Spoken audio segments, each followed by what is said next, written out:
oleh pimpinan Roh Kudus, kami Tuhan sudah memuji-muji-Mu, kami bahkan menyembah-Mu Tuhan. Itu semua kami tahu oleh karena kebaikan dan kemurahan-Mu Tuhan. Tetaplah Engkau memimpin kami, tetaplah Engkau yang beracara di dalam ibadah kami sampai pada akhir Tuhan. Tetap Engkau memimpin, bahkan hadirat-Mu Tuhan memenuhi tempat ini, memenuhi setiap hati Bapa. Terima kasih Bapa. Dan sebentar Tuhan kami mau belajar akan firman-Mu Bapa. Mari Tuhan Roh Kudus, Engkau urapi kami semua, baik yang mendengar Tuhan, baik Tuhan yang menyampaikan isi hati-Mu Tuhan.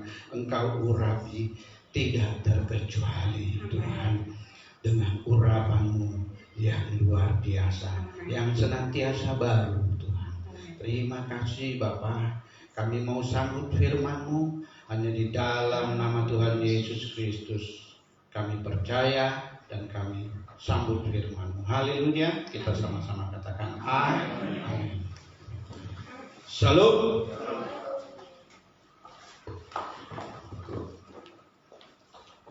Selamat hari Minggu, selamat beribadah.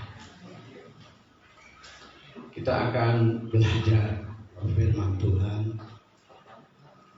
Ya, kita akan ambil dari Yesaya 8 ayat yang ke-20.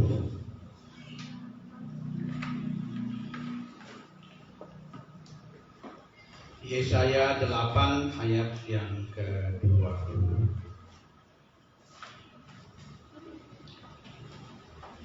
Kalau sudah ketemu, sebaiknya kita sama-sama membacanya. Sudah ketemu saudara? 3, 2, 1. Carilah pengajaran dan kesaksian. Siapa yang tidak berbicara sesuai dengan perkataan itu, maka baginya tidak terbit fajar. Amin. Untuk firman Tuhan. Kenapa kita harus mencari pengajaran dan kesaksian? Nah ini saudara, karena ini sangat penting, mencari pengajaran dan kesaksian. Tentunya pengajaran tentang pengenalan takut akan Tuhan. Sebab ada juga pengajaran-pengajaran yang lain yang bukan pengajaran pengenalan akan Tuhan. Dan bangsa Israel banyak jatuhnya karena dia mencari pengajaran yang lain. Pengajaran yang bukan pengajaran, kesaksian yang bukan kesaksian. Itu kejadian. Begitu bangsa Israel kembali lagi dia menerima pengajaran pengenalan akan Yakub, maka fajar akan terbit. Maksudnya ada rasa aman, ada rasa puas. Nah, maksudnya gitu. Tapi kalau pengajaran pengenalan takut akan Tuhan itu ditinggalkan, dia lari ke pengajaran lain, maka terjadilah fajar itu tidak terbit. Maksudnya terjadilah kesusahan.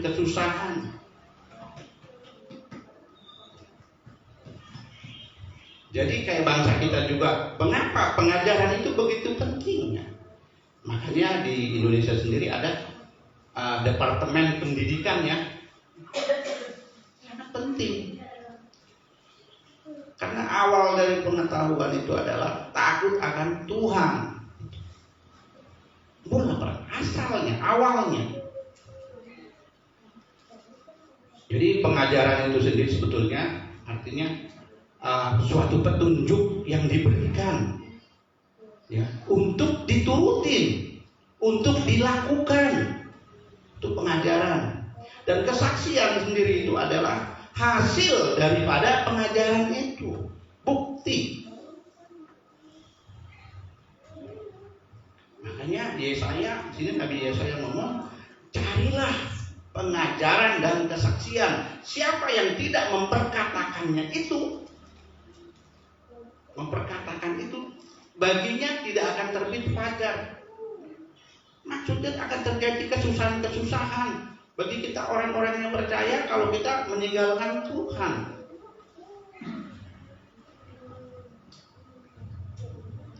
Dan kita bisa belajar di sini dari Daud ya.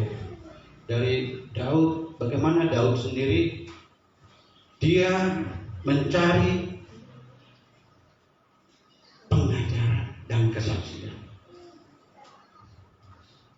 Kita akan buka di ini yang paling terkenal, kitab Mazmur juga paling terkenal itu ya.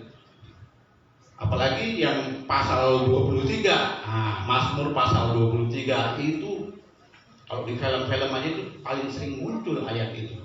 Apalagi kalau mau mati ya kan, kalau di dalam kesusahan tuh timbul ayat itu. Mazmur 23. Kita akan belajar dari sini.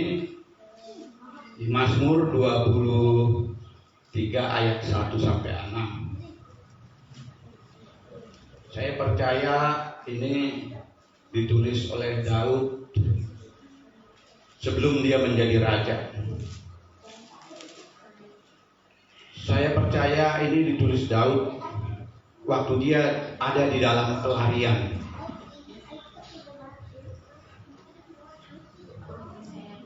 Mazmur 23 ayat 1 sampai 6. Ada baiknya kita juga baca bersama-sama. Sudah dapat? 3, 2, 1. Tuhan adalah gembalaku, takkan kekurangan aku.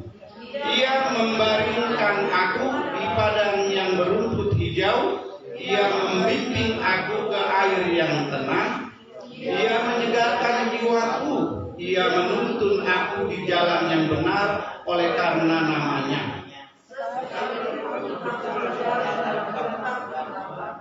Aku tidak takut bahaya, sebab gadamu dan tongkatmu itulah yang menghibur aku. Engkau menyediakan hidangan bagiku di hadapan lawanku. Engkau mengurapi kepalaku dengan minyak, pialaku penuh melimpah.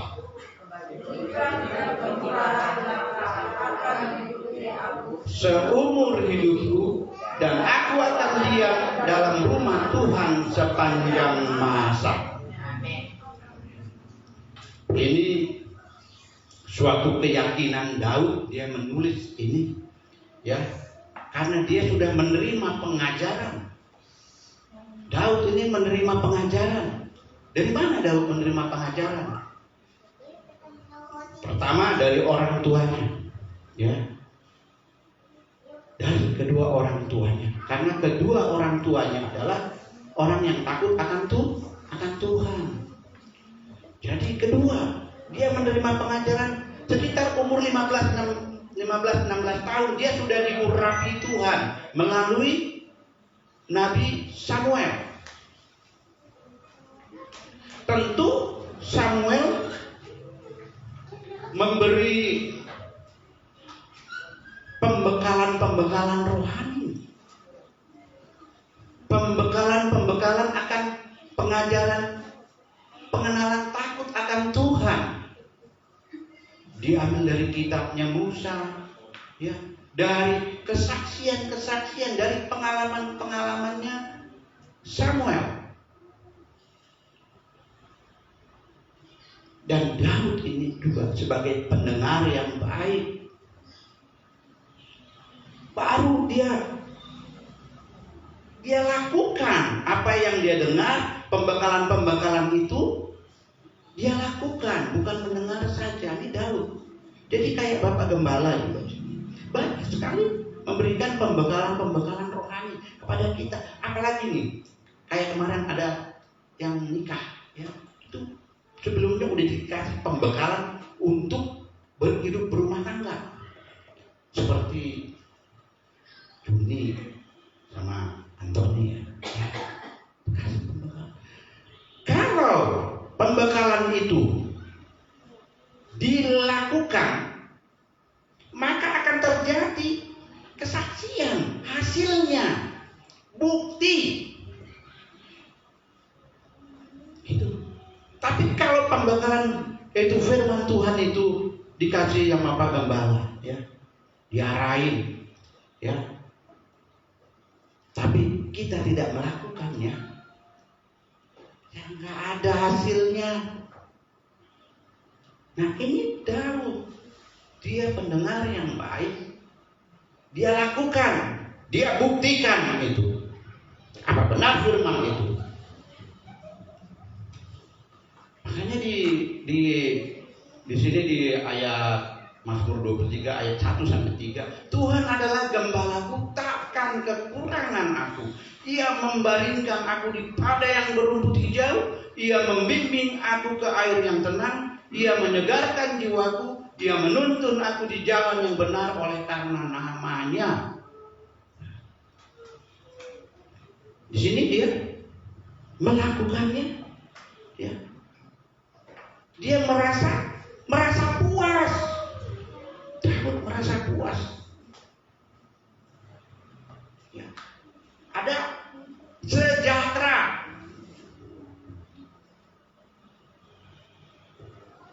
Rasa puas, rasa cukup. Padahal kenyataannya Daud cukup apa enggak? Orang dia di dalam pelarian, menulis ini antara makan dan tidak makan. Buktinya, dia sampai meminta roti di rumah Tuhan di Noh, yang akhirnya di situ 80 imam dipenggal oleh Raja Saul oleh karena memberi roti kepada Daud. Tinggal sisa satu, Abiatar, yang mengikut Daud di dalam pelarian. Daud banyak belajar tentang pengenalan takut akan Tuhan, pengajaran itu. Ya, di samping dari Samuel, dia juga diajar sama Imam Abiatar. Di dalam pelariannya ada Imam Abiatar. Jadi luar biasa Daud ini.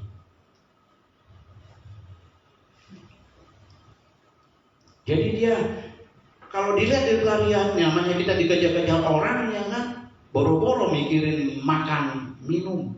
Tapi Daud puas, Daud merasa cukup.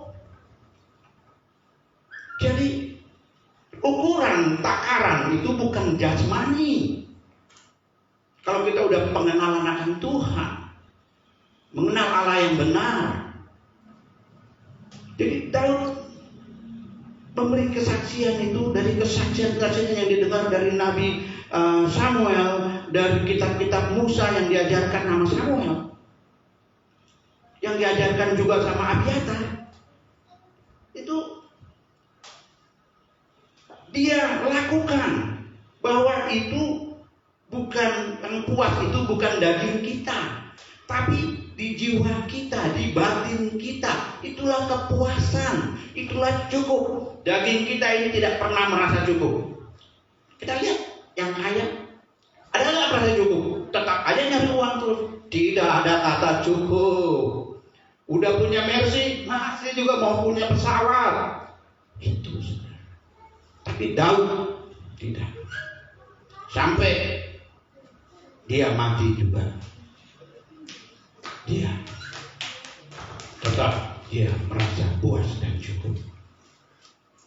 Dan ini dibuktikan, harta-hartanya yang banyak juga nggak dimakan, itu disumbangkan semua, dikumpulkan di masa hidupnya dia untuk membangun bait Allah. Jadi Salomo enak anaknya, udah disiapin bahan-bahannya oleh Daud, bukan kerja keras Salomo membangun bait Tuhan, tapi Daud sudah mempersiapkan emas, perak, besi, apa semua udah disiapin, sama kayu udah disiapin.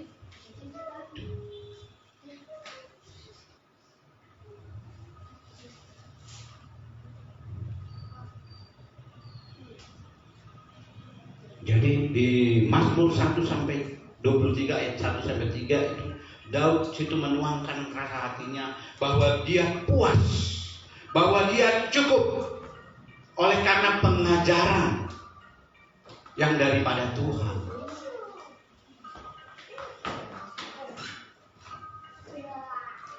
Dia mendengar kesaksiannya, pengajaran pasti berserta dengan kesaksian, bukti dari pengajaran itu. Karena kalau kita mau pergi ke, ada arah ke Bogor. Kalau kita ngikutin arah itu, sampai nggak ke Bogor? Sampai, pasti. Nah itulah buktinya, itulah kesaksiannya, sampai ke Bogor.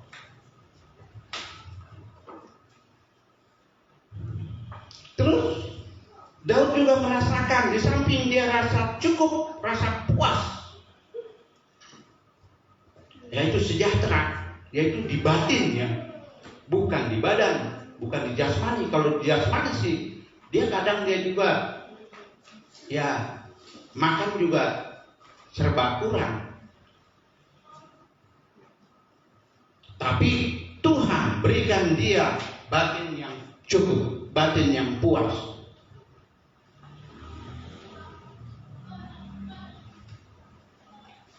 Dan sekarang kita lagi ke ini, di samping di dalam mencari pengajaran dan kesaksian, pengenalan takut akan Tuhan, itu di samping ada kita merasa aman atau merasa puas, merasa cukup, ada juga rasa aman. Ini Daud tuangkan juga di Mazmur 23 ayat yang keempat sampai yang kelima. Ya, saya bacakan Mazmur 23 ayat 4 sampai 5. Sekalipun aku berjalan dalam lembah kekelaman, aku tidak takut bahaya, sebab Engkau besertaku, gadamu dan tongkatmu itulah yang menghibur aku.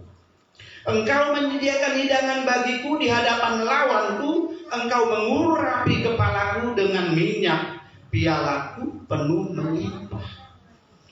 Jadi dituangkan di sini bahwa di dalam pengajaran, pengenalan takut akan Tuhan itu ada rasa aman.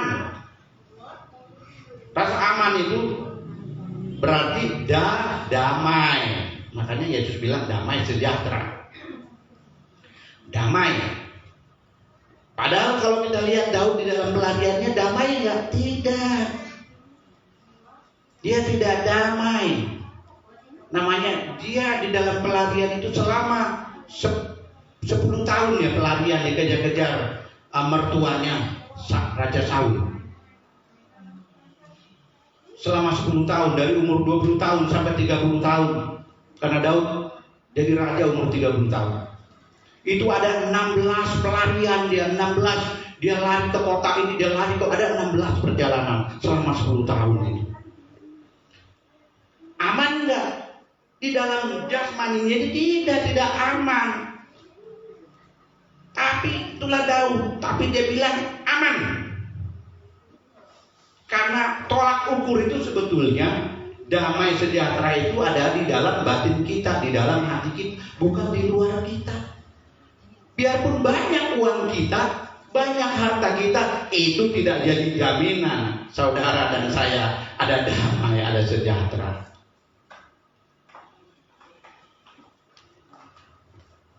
Karena apa? Karena Daud tahu kalau pengajaran dari yang mempunyai langit dan bumi itu beda dengan pengajaran yang dunia berikan. Dan Daud tahu dari mana? Yaitu dari pengajarnya. Ada Imam Abiatar. Ada sebelum dia pelarian ada Samuel. Semasa kecilnya ada kedua orang tuanya. Ini Daud. Dia tulis itu namanya. Jadi tadi ada rasa di dalam kita mencari pengajaran dan kesaksian dalam pengenalan akan Tuhan. Itu satu ada rasa puas, kedua ada rasa aman. Ada sejahtera dan ada damai. Padahal dia bilang, walaupun di dalam bayang-bayang maut sekalipun, itu di lembah kekelaman, dia tidak takut bahaya. Jiwanya dia. Ini karena apa? Karena dia udah diurapin. Ya, dia bilang udah palaku diurapi dengan minyak. Diurapi itu artinya apa? Dia dikuduskan. Ya. Dia diberi kemenangan.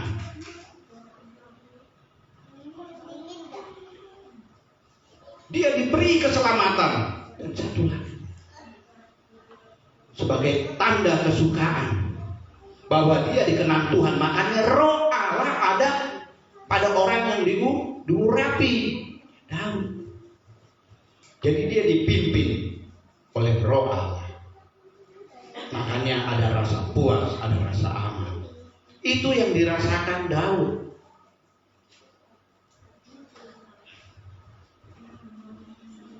Dan terakhir, ya, di dalam mencari pengajaran dan kesaksian itu ada keyakinan, ada rasa percaya. Ini Daud tulis di ayat yang ke-6 di Mazmur 23 ayat yang ke-6. Saya akan baca Mazmur 23 ayat yang ke-6. Kebajikan dan kemurahan belaka akan mengikuti aku seumur hidupku, dan aku akan diam dalam rumah Tuhan sepanjang masa.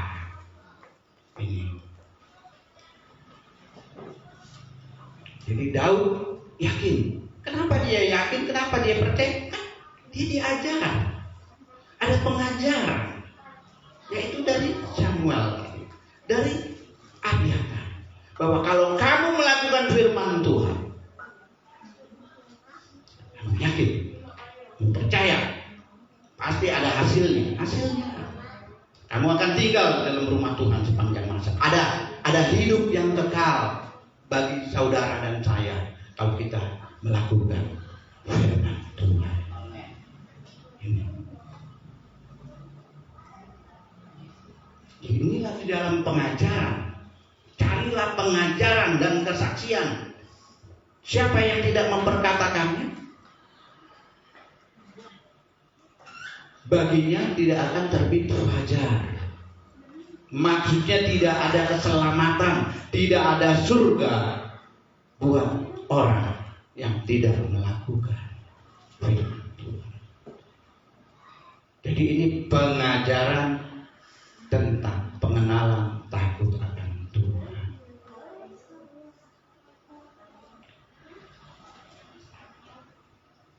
Jadi kalau kita mau puas, merasa cukup, ya, ini sulit loh untuk kita bilang kita puas, kita cukup.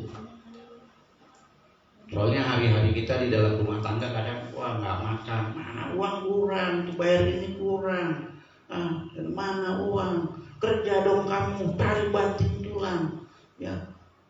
Kalau saya enggak, saudara, saya mah santai aja, saya udah urusan Tuhan lah. Yang penting,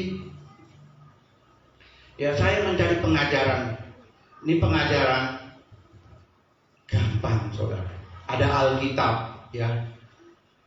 Kita udah nggak perlu lagi di ini, karena udah ada Alkitab. Kita menjadi pedoman yang ini yang kita bisa baca tiap hari, supaya kita merasa aman, supaya kita merasa puas, supaya kita percaya. Karena ini adalah pengajaran dan kesaksian. Alkitab lengkap.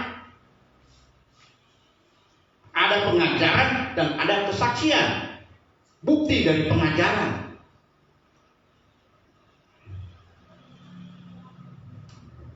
Jadi makanya kalau kita mau merasa puas, merasa cukup, merasa aman, merasa yakin, percaya, baca Alkitab tiap hari. Itu obatnya. Tidak ada lagi. Sediakan waktu untuk Tuhan. Berdoa. Sediakan waktu untuk beribadah. Karena ini pengajaran, kayak kita kumpul gini. Ada pengajaran. Saling menguatkan.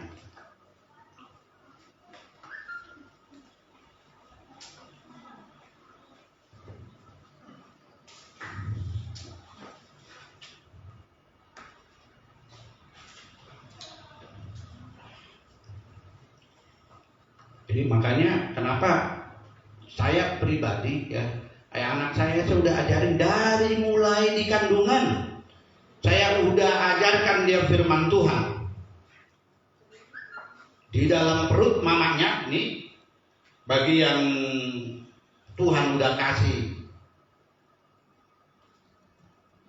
anak, ya, yang sudah dengar permintaan permohonan saudara bahwa minta anak dikasih anak,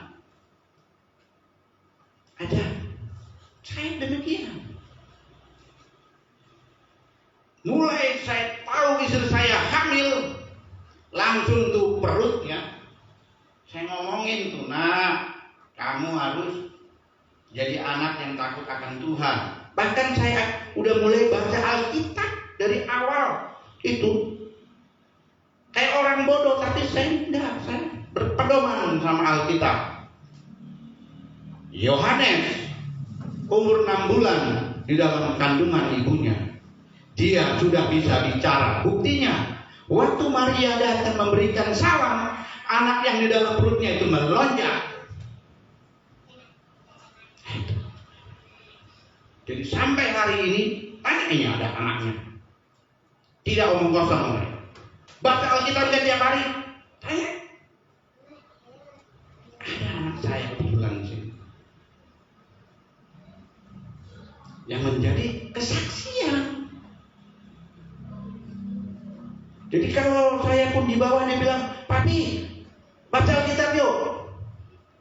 Saya tuh nggak, biarpun saya sibuk apa, saya tinggal tuh. Karena saya harus juga gitu loh. Saya yang memberitahu, saya yang mengajar. Masa saya sudah dia baca Alkitab sendiri saya tinggalin? Enggak. Saya tetap bersama-sama dia. Saya tetap memberi contoh bahwa itu yang benar.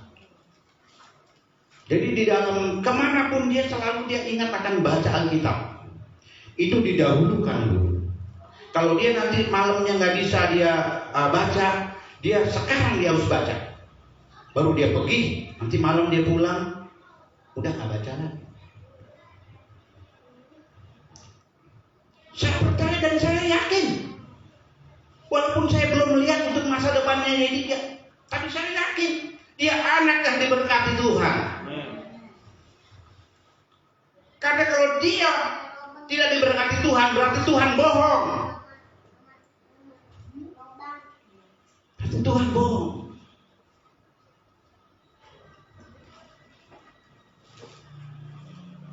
Tapi firman Tuhan ya dan amin. Nah, saya berani, walaupun saya belum lihat, saya nggak tahu umur saya kapan, tapi saya yakin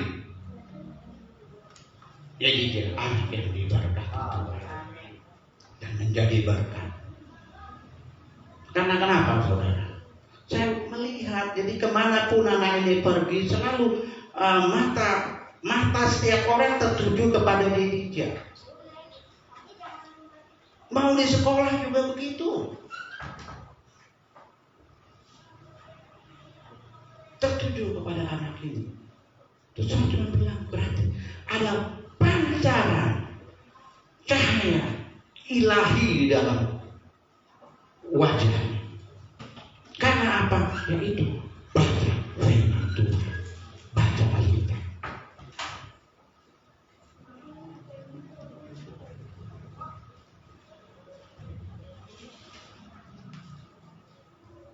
Jadi kalau dilihat Elijah ini dari anak-anak beda, anaknya dari kecil. Ada anak-anak kan yang suka guling-gulingan, kan nangis guling-guling. Anak saya belum pernah dan belum pernah absen untuk beribadah.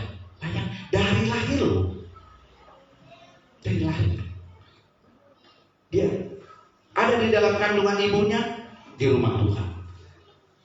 Sampai di hari ini juga di rumah Tuhan. Bahkan waktu dia dilahirkan di rumah sakit Cikini, dia pun masuk dari pintu depan ini, lalu kita langsung berdoa. Jadi bagi saya ini suatu karunia, ya, suatu anugerah. Tuhan memberikan anak Elijah, sampai namanya pun Tuhan beri. Jadi bukan ngomong kosong saya. Jam 2 malam tanggal 28 Agustus 2011. Malam berarti tanggal 29. Jam 2 kan 28 hari Minggu. Hari Seninnya tanggal 29.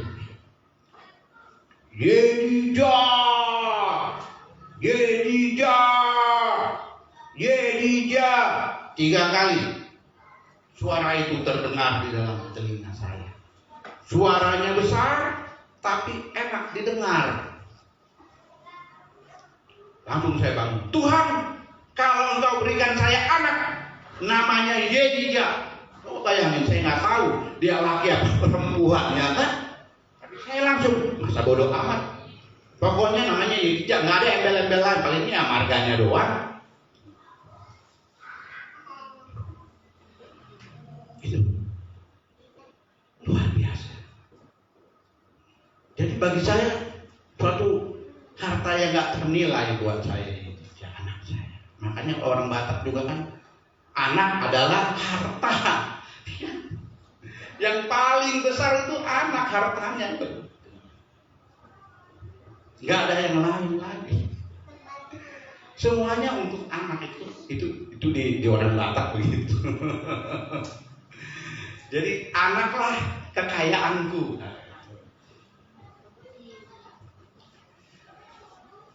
Jadi yang paling pokok di dalam pengajaran ini supaya kita ada rasa puas, ada rasa aman, ya, atau damai sejahtera, yaitu kita harus mencari pengajaran ini. Kita baca Alkitab ini. Karena ini isinya adalah pengajaran dan kesaksian. Kita lakukan, kita praktekkan. Maka itu akan nyata di dalam kehidupan saudara dan saya.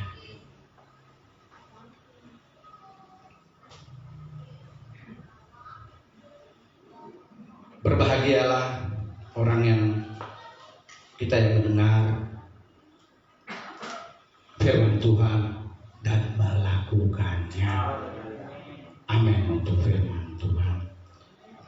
bangkit berdiri. Kita tunduk kepala. Tuhan yang punya langit dan bumi, Allahnya Abraham, Allahnya Ishak, Allahnya Yakub, Allah yang kami kenal di dalam nama Tuhan Yesus Kristus, dalam tuntunan kuasa Roh Kudus Tuhan, kami mengucapkan syukur, kami mengucapkan terima kasih Tuhan, karena Tuhan, Engkau Tuhan mengajar kami. Pengajaran yang benar adalah yang daripada Engkau. Kesaksian yang benar adalah kesaksian yang daripada Engkau, melalui firman-Mu yang ada di dalam kitab suci ini Tuhan. Untuk kami baca, untuk kami praktekkan Tuhan, menjadi pengajaran dan kesaksian, sehingga bagi kami akan terbit fajar Bapa. Terima kasih Bapa. Firman-Mu hamba sudah sampaikan Bapa. Apa yang menjadi kehendak-Mu hamba sudah sampaikan Tuhan. Sekarang tinggal Engkau Tuhan Roh Kudus yang beracara terhadap anak-anak-Mu, terhadap kami semua, terhadap umat-Mu Tuhan.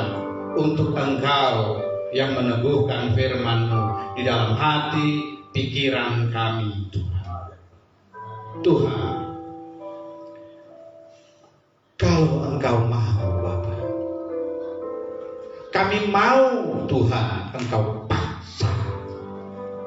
paksakan rencana-rencana-Mu di dalam hidup kami Bapa. Dan jamin kami Tuhan ada di dalam rencana, ada di dalam firman dan kasih-Mu Tuhan. Sehingga Tuhan, pengajaran yang daripada Engkau Tuhan ada di dalam hati pikiran kami Tuhan, terukir di dalam loh hati kami Tuhan, sehingga kami Tuhan menyaksikan bahwa Engkau baik, Engkaulah gembala kami yang baik Bapa. Sehingga kami mengatakan kami tidak merasa kekurangan Tuhan, kami merasa puas, kami merasa cukup Tuhan. Bahkan di dalam bayang-bayang maut sekalipun kami aman Tuhan. Bahkan kami Tuhan percaya kami akan tinggal diam di rumah-Mu Bapa. Tinggal bersama-sama dengan Engkau di surga Bapa. Mempunyai hidup yang kekal Tuhan. Terima kasih Bapa. Terima kasih Tuhan. Biarlah semuanya Bapa hamba serahkan ke dalam tangan kasih-Mu, dan Engkau yang beracara atas kami semua Bapa. Mari Bapa, urapi kami Bapa. Urapi kami semua. Urapi. Beri kami kemampuan Bapa, sehingga kami mampu untuk melakukan firman-Mu Bapa.